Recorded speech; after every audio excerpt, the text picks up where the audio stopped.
Mmila ona o tla fokotsa tshubuhlellano ya makoloi ka hara toropo ya Musina.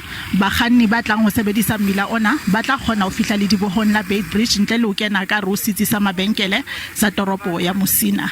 You've seen no less than about 5 bridges here, and a ring road of about 8 kilometers, and no less than 640 million already being spent here. Lekala la naha la mebila e leng Sanral le boletse ha projeke ena e thehetswe tlhabollo ya moruo wa lehae. We have invested significantly into the local economy, and while we are there, we have also managed to employ more than 300 people, the majority of which are from the local area as well.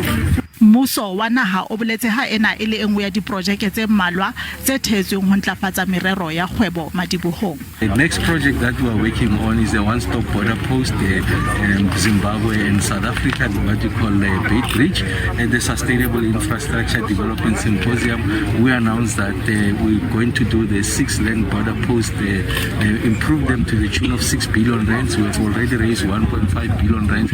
Nakong ena eo ka yona matsatsi a phomolo a Keresemese a atametseng, tebello ke hore methamo ya phallo ya sephethephethe e tla eketseha mebileng e meholo ya naha e hokelang Afrika Borwa le Zimbabwe.